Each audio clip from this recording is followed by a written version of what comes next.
अगर तुम्हें कहीं से लग रहा हो कि ये वही है, राम ही है, ये कृष्ण ही है, ये सच्चा है, तो फिर उसकी शरण में आनंद है। तुम्हारे सारे मनोरथ पूरे हो जाएंगे उनके चरणों में जाकर। आपको जो मन में वो मिलेगा, एक दिन मिलेगा, पर इंतजार करो, सेवा करते रहो, सेवा करते रहो, किसी की तपस्या पे डाका मत डालिए। तो पार्वती ने सीता का लिबास पहन लिया और एक गड्ढे में जाकर गिर पड़ी। थोड़ा सा अपने शरीर को लहूलुहान रक्त प्रबन वाला कर लिया, मानो किसी हिंसक जानवर ने आक्रमण किया है, सीता को उठा के ले गया कोई जानवर, ऐसा कर लिया। कहीं इधर काट लिया, इधर फोड़ लिया, कपड़े फाड़ लिए और गड्ढे में जाके चिल्ला रही है, बचा लो बचा लो बचा लो। लक्ष्मण के कानों में आवाज गई, सीता माता जैसी आवाज है, क्योंकि चरित्र दोनों का सेम है, सीता और पार्वती का। पर यहां पार्वती चरित्र अच्छा है, इसीलिए राम की परीक्षा में चली गई। जिनके चरित्र अच्छे होते हैं वो किसी की भी परीक्षा ले सकते, जिनके चरित्र में कमजोरी है वो किसी की परीक्षा ना ले सकते और ना ही दे सकते।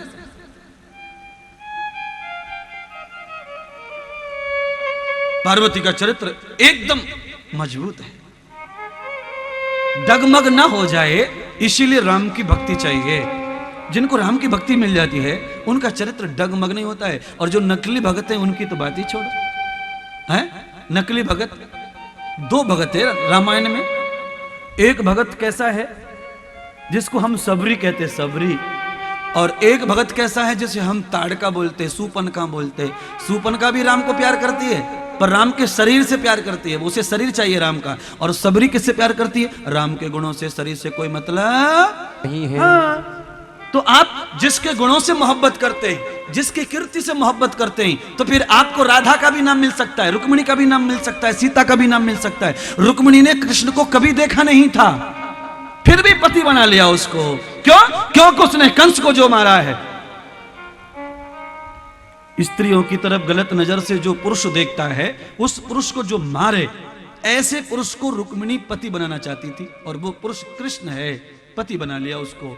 15 साल तक रुक्मिणी पति के बगैर पति बना के बैठी है घर में। 15 साल के बाद शादी का नंबर आया। राधा जी ने वही किया है? इस 6 साल के बच्चे ने यमुना में नाग को, बिसेले नाग को हाथ से पकड़ के बाहर निकाल दिया, पानी मीठा कर दिया यमुना का। ऐसे चमत्कारी बच्चे को पति बना लिया राधा ने। याद रखो, 7 साल के बच्चे को पति बना लिया राधा ने। अब इसमें क्या विषय? वासना है। 7 साल के बच्चे में न विषय, न वासना, न इंद्री का ज्ञान, कोई ज्ञान ही नहीं होता। पति बना लिया उसको, क्योंकि उसके चमत्कार से, उसके गुण से, उसके बल से मोहब्बत हो गई उसको। तो चमड़ी से प्यार करने का मतलब तो काम चमार का है, गुणों से प्यार करोगे तो इंसान का काम है ये। चमड़ी तो प्रिय चमार को लगनी चाहिए, क्योंकि जूता उसको बनाना पड़ता है, चमड़ी से जूता बनता है जी। मरे जा रहे चमड़ी के पीछे, बर्बाद हो रहे, अटक रहे, फटक रहे, भटक रहे। अरे एक दिन लुट जाओगे, कुछ ना हाथ लगेगा। धन्य है रे शंकर, आए इसीलिए छाती शंकर की 2.5 फुट की है। संसार करने से पहले पत्नी को कह रहा तू ब्रह्मचर्य का पालन कर ले उधर जाके। हाँ, ये छाती जो दिख रही है ना, ऐसा लगता है शंकर भगवान ने लगातार 50 साल जिम किया होगा। एकदम भारी बॉडी है उसकी। हाँ, और तुम्हारी बॉडी का कहना क्या? हाथ पैर हो रहे भिंडी जैसे और पेट हो रहा कलिंगड़ जैसा, क्योंकि तुम्हारी बॉडी तो खा गई मैडम। देख मेरे संसार की हालत क्या हो गई भगवान, कितना बदल गया इंसान, कितना बदल गया इंसान। सूरज न बदला, तारे न बदले, न बदला रे आसमान, कितना बदल गया इंसान, कितना बदल गया इंसान। आया समय बड़ा बेढंगा, नाच रहा नर होकर नंगा, नाच रहा नर होकर नंगा। आया समय बड़ा बेढंगा, नाच रहा नर होकर नंगा, नाच रहा नर होकर नंगा। सूरज न बदला, तारे न बदले, न बदला रे आसमान, कितना बदल गया इंसान, कितना बदल गया इंसान। देख तेरे संसार की हालत क्या हो गई भगवान, कितना बदल गया इंसान, कितना बदल गया इंसान। भारत माता की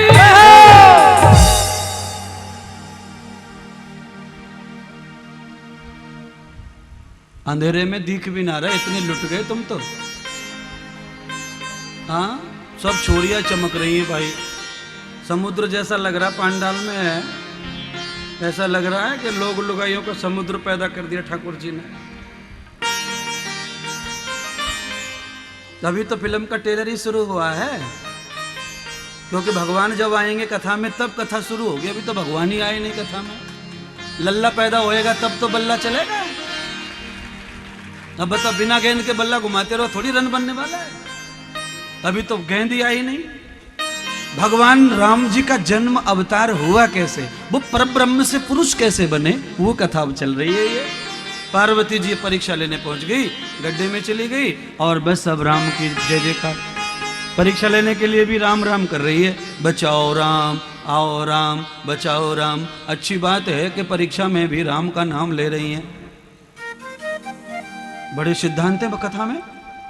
चाहे आडंबर कर रही हैं, भेष बदल के गई हैं, पर राम तो जप रही हैं, फल तो मिलेगा। हाँ, तुम नकली भी राम जपो तो भी फल मिलता है। इसीलिए रात भर दिन भर डकैती डालो, चोरी करो, पर राम जपते ही रहो। महाराज जी सही बताया, अब तो हम रोज जपेंगे। कुछ छोड़ने का ही नहीं तो राम जपने में नुकसान क्या है। याद रखना, रावण भी एक पल राम को भूलता नहीं था, पर एंड फिल्म का गलत हुआ है? याद करिए, दोनों चीज एक साथ करोगे तो फल मिलेगा तुमको। राम आएंगे तुमसे मिलने के लिए, पर धनुष बाण लेकर आएंगे। और तुमने बुराई छोड़ के खाली राम को जपा तो भगवान श्री राम जी धनुष बांध कंधे पे लटका के लाएंगे, चलाने के लिए यूज नहीं करेंगे, फिर आपका जीवन कल्याण करेंगे। हाँ, राम राम जपते रहिए, बुराई छोड़ते रहिए, तो भगवान आ जाएंगे तुम्हारे घर, भूखा सूखा खा के चले जाएंगे घुस करके तुमको। है, राम राम भी जपेंगे, गलत काम भी करेंगे तो रावण की तरह होगा फिर तुम्हारा। भक्त और भगवान का युद्ध चलेगा फिर। याद करिएगा, सतगुरु भगवान कहते हैं कि माता पार्वती ने आज राम की परीक्षा लेने के लिए उनका चिंतन किया और कहा, मुझे स्त्री को अर्थात पार्वती को देखा, अंतर्यामी राम जिसकी असंख्य नेत्र हैं, वो कैसे न पहचानेगा। राम जी दूर खड़े हो गए। सीता बनकर के पार्वती कह रही हैं, क्यों दूर खड़े हो, मेरे कपड़े गंदे हैं इसीलिए मुझे नहीं छूना चाहते। मैं तुम्हारे पीछे से मुझे कोई उठा के लाया, ये हाल मेरा किया। तुम कैसे पति हो, इतना प्रेम मुझसे करते हो, फिर भी मेरा ये रक्त देख रहे हो, फिर भी दूर खड़े हो। अरे मुझे जल्दी गोद में उठाओ, मुझे बड़ी पीड़ा हो रही है, मुझे पहचानने में क्यों देर कर रहे हो। मैं तुम्हारी सीता बोल रही हूं, सीता। राम जी जब से तो रो रहे थे सीता के लिए, अब इस पार्वती की बातें सुन के राम जी हंसने लग गए। हंस रहे, वो रोई जा रही पार्वती, थूक के आंसू लगा रही है, नकली रो रही है ना, इंप्रेस कर रही है राम को। हरे राम जी हंस रहे, राम जी हंस रहे। सीता ने कहा, मेरा दुख देख के क्यों हंस रहे हो, क्या मुझे पहचानने से इनकार कर रहे हो, मैं तुम्हारी पत्नी नहीं लग रही क्या तुमको।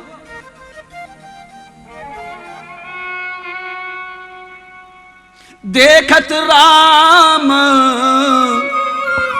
नेत्र शुभ जाना,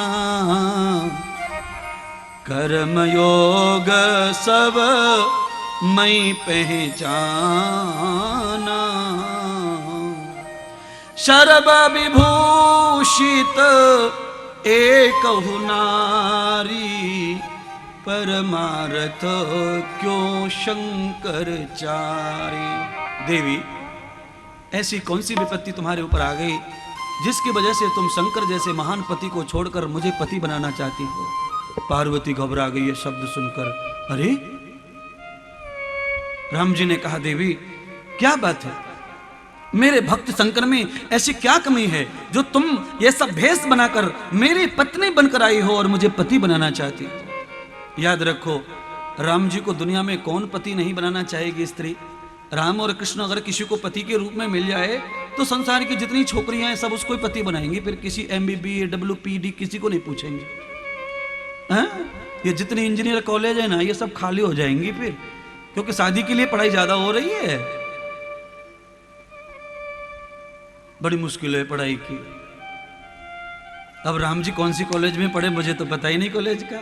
शंकर भगवान की भी यूनिवर्सिटी का मालूम नहीं है, बड़े ज्ञानी थे पर। है भाई, आपको मालूम है क्या शंकर भगवान की यूनिवर्सिटी का नाम बताओ, उनके डिग्री डॉक्यूमेंट्स कहां से आए बताओगे क्या? पढ़ाई तो की है इन्होंने भाई, ज्ञान तो इनको बढ़ा है, उनके ज्ञान को तो मैं आपको सुना रहा हूं। तो बड़ी पढ़ाई की है पर डिग्री का नहीं मालूम, यूनिवर्सिटी कौन सी है पता नहीं, पर इतना मालूम है कि वो परब्रह्म है। उनकी यूनिवर्सिटी, विद्यालय, कॉलेज क्या बता सकते हैं, वो तो अखिलेश निराकार परब्रह्म है। उनमें तो ही अक्षर की उत्पत्ति होती है, उनमें मंत्र की उत्पत्ति होती है, फिर उन्हें पढ़ने की आवश्यकता कहां पड़ेगी। भगवान श्री राम जी ने दूर से कहा, देवी तुम मुझे भ्रम में डालना चाहती हो, पर मैंने इस अवतार में केवल सीता को पत्नी के रूप में देखा है। बाकी संसार की जितनी स्त्रियां हैं, या तो मैं उन्हें बहन कहता हूं या मां कहता हूं। देवी अगर किसी हाल में तुमको पति के रूप में मैं प्रिय लगता हूं तो फिर थोड़ा इंतजार और करो। जब मैं द्वापर में कृष्ण बन के आऊंगा तो मैं तुम्हारी ये तमन्ना भी पूरी करूंगा, क्योंकि फिर मैं बिना गिनती की बीवी बनाने वाला हूं। वंदे न कृष्णम वंदे जगत गुरुम प्रिया कृष्णम योगेश्वरम। भगवान राम कहते हैं इस अवतार में तो मैंने पुरुषोत्तम अर्थात मर्यादा का अवतार लिया है, और जब कृष्ण अवतार में आऊंगा तो फिर मैं मर्यादा अवतार नहीं लूंगा, मैं सबकी इच्छाएं पूरी करूंगा। कोई जिस भाव से मुझे भजेगा मैं वो भाव उसका पूरा कर डालूंगा, क्योंकि मुझे दोष नहीं लगता है, क्योंकि सारा खेल मेरा है, सब मेरी कठपुतलियां हैं, मेरे इशारे पर सब नाचते हैं, मेरी इच्छा से ही सबकी इच्छा पैदा होती है। इसलिए ये सबकी तमन्ना पूरी करने के लिए मैं कृष्ण बनकर आऊंगा। पार्वती को कहा, देवी क्या बात है, तुम शंकर की पत्नी हो और आज तुमने सीता का रूप धारण किया, और वो भी इस प्रकार का। अगर तुम्हें सीता के रूप में आना था तो सज धज के आती, तो मैं तुम्हारा सम्मान करता, मैं तुम्हें आदित्य करता। आज तो माता पार्वती चरणों में गिर पड़ी भगवान श्री राम जी के, और पश्चाताप करने लगी, विलाप करने लगी, गलती हो गई, भूल हो गई, क्षमा करो। ध्यान करिए, किसी ऐसे शख्स की परीक्षा भी कभी मत करना जिसके अंदर वास्तव में चरित्र हो, वास्तव में जिसके पास मर्यादा हो, धर्म हो, जिसके पास ब्रह्मचर्य है। तो ऐसे पुरुषों की कभी परीक्षा स्त्री को करनी भी नहीं चाहिए। ऐसे पुरुषों को तो खाली पूजना ही चाहिए, उनका तो सहवास संगति ही करनी चाहिए, परीक्षा में कभी जाना नहीं चाहिए। क्योंकि हम परीक्षा करने जाएं, किसी का मन दुखे, किसी का चरित्र दुखे, किसी का मन में लोभ आ जाए, कोई विषय आ जाए, तो उसका भाई पाप हमको ही लग जाता परीक्षा करने वाले को। तो किसी की परीक्षा, किसी को टटोलो मत के बाबा कैसा हो सकता है। आपको अच्छा लगा है ना, आपने जो दिल में मान लिया वो मानते रहो, पर टटोलिए मत उसे। आपके वजह से कहीं उसको विषय आ गया तो आप ही पापी हैं, आपको ही पाप लगेगा। बाबा को कुछ नहीं है, बाबा तो बीतरागी है, अपनी धुन में है। तुमने टटोला, खोजड़ा, खोड़ा, तुमने हिलाया डुलाया, आपको पाप लगेगा उसका।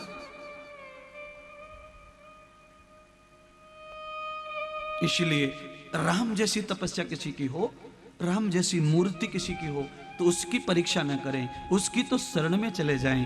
हैं? अगर तुम्हें कहीं से लग रहा हो कि ये वही है, राम ही है, ये कृष्ण ही है, ये सच्चा है, तो फिर उसकी शरण में आनंद है। तुम्हारे सारे मनोरथ पूरे हो जाएंगे उनके चरणों में जाकर, तुम्हें जो चाहिए वो मिलेगा उधर, और पाप भी ना लगेगा। इसीलिए उनकी चरण सेवा करो, धीरे धीरे चरण सेवा करो, चरण सेवा करो, भक्ति करो। तुम्हारे मन में जो तार है, भाव है, फल है, जो काम, वो पूरी होगी आपकी। आपको जो मन में वो मिलेगा, एक दिन मिलेगा, पर इंतजार करो, सेवा करते रहो, सेवा करते रहो। किसी की तपस्या पे डाका मत डालिए। कृतम न दर्शनम पुण्य योगे न, क्योंकि स्त्री को भागवत में माया बताया है, माया के कई रूप बताए, उसमें से एक रूप स्त्री को भी बताया है। क्योंकि स्त्री कितनी भी काली हो, फिर भी वो एक तरह का एक ऐसा प्रपंच है कि वो किसी भी पुरुष को खींच सकती है अपनी तरफ। है पुरुष के अंदर कितनी भी मर्दानगी होती है, फिर भी वो कहीं कमजोर रहता है। भगवान श्री राम जी ने अपनी मर्दानगी भी दिखाई, अपना तेज दिखाया, अपना पत्नी व्रत दिखाया, और पार्वती को परीक्षा करके दिया, देवी को पहचान के दिया। तो शंकर भगवान आगमन करते और राम जी से क्षमा याचना करते, हे प्रभु, मैं आपको बस इनका इष्ट बनाना चाहता हूं, विवाह करके लाया हूं, नास्तिक है, और मैं चाहता हूं कि ये आपकी चरण सेवा करे। आपकी चरण सेवा के लिए पार्वती के मन में थोड़ी शंका थी, वो आपको देखना चाहती थी कि आप कितने मजबूत हैं, एक सुंदर स्त्री के साथ में रह सकते हैं और अपना जीवन बचा सकते हैं। ऐसा परीक्षण इसने किया। प्रभु आप तो निरकारी हैं, आप तो निर्गुणी हैं, आपको तो कोई आकार विकार ही नहीं है। इसलिए प्रभु मेरी पत्नी ने ये गुस्ताखी की। आप अंतर्यामी प्रभु, आपने इन्हें पहचान लिया, पर आप इनके ऊपर क्रोध न करें, आप अनुग्रह कर दीजिए। भगवान राम जी ने माता पार्वती के ऊपर अनुग्रह किया, अर्थात उन्हें दीक्षित किया, उनको मंत्र दिया, उन्हें ध्यान दिया, उन्हें उपासना दी और अपना शिष्य, अपना भक्त बनाया और भगवान शंकर के साथ पार्वती जी को विदा किया और राम जी अपनी लीला में लग गए। देखिए, ये कथा मैंने जो सुनाई है ना आपको, ये कथा वैसे तो रामायण में अब 5वें दिन आएगी, पर हर एक कथा में जाने के पहले महात्म सुनाना पड़ता है। पार्वती जी कथा सुनना चाहती हैं अब राम की। अब कथा सुनना चाहती है, पार्वती जी कहती हैं कि ये इतने अंतर्यामी हैं, इनको सब पता है दुनिया में कौन क्या कर रहा है, पर इनको ये क्यों नहीं पता है कि इनकी सीता को कौन उठा के ले गया है, फिर ये सीता को क्यों ढूंढ रहे। अगर ये सीता को ढूंढ रहे और सीता इन्हें मिल नहीं रही है, लोगों से पता पूछ रहे हैं, तो ये भगवान नहीं हो सकते। इतनी परीक्षा करके भी सीता, अभी पार्वती को पूरा विश्वास नहीं है। अगर ये ऐसा कर रहे हैं तो क्यों? सबको जानने वाला अनजान बन रहा है, सबको देखने वाला अनदेखा बन रहा है, तो इसके पीछे क्या लीला है? शंकर भगवान ने कहा, देवी ये साक्षात ब्रह्म है, पर संसार में प्रकृति पे, धरती पे अधर्म हो गया है। इसीलिए जब अधर्म होता है तब मेरे भगवान मनुष्य बनकर आते हैं, और जब भगवान मनुष्य बन के आते हैं तो वो अंतर्यामी होके भी अंतर्यामी की लीला नहीं करते, एक मनुष्य की ही लीला करते हैं। वो सर्वशक्तिमान होके भी सर्वशक्ति की लीला नहीं करते, एक मनुष्य की ही लीला करते हैं, क्योंकि वो भगवान हैं और मनुष्य बन के आए हैं, क्योंकि वो मनुष्य को दिखाना चाहते हैं कि एक मनुष्य को अवतार लेने के बाद में अपनी जिंदगी में कौन से कर्म करने चाहिए। तो भगवान मनुष्य को ज्ञान देने के लिए भगवान से मनुष्य बनते हैं। तो मेरे प्रभु ब्रह्म से मनुष्य इसीलिए बनकर आए क्योंकि ये संसार के मूढ़, पापी, गंदे लोग, तुम्हारी तरह जिनकी बुद्धि भ्रम वाली, अज्ञान वाली, उन लोगों को मनुष्यता का पाठ पढ़ाया जा सके। भगवान पाठ नहीं पढ़ा सकता किसी को, भगवान को ही मनुष्य बन के आना पड़ता है पाठ पढ़ाने के लिए, तुमको सिखाने के लिए, सुधारने के लिए। भगवान कृष्ण ने गीता से सुधारा, और जो गीता से नहीं सुधरे उन्हें डंडे से सुधारा। समझ में आ रहा है क्या? तो रामायण से सुधार रहा हूं अभी, तो आवश्यकता पड़ने पे कमी छोड़ने वाला मैं भी नहीं हूं। पर वो नौबत न आए, क्योंकि दंड से सुधरना कोई अच्छी बात नहीं है। ज्ञान से सुधर जाइए, क्योंकि सबसे बड़ा ज्ञान, सबसे बड़ा मंत्र गीता है। लाखों करोड़ों अरबों दुनिया में तर गए इन पावन पुराणों से, कथाओं से। भगवान के इन चरित्रों को सुनकर न जाने कितने पापियों का उद्धार हो गया।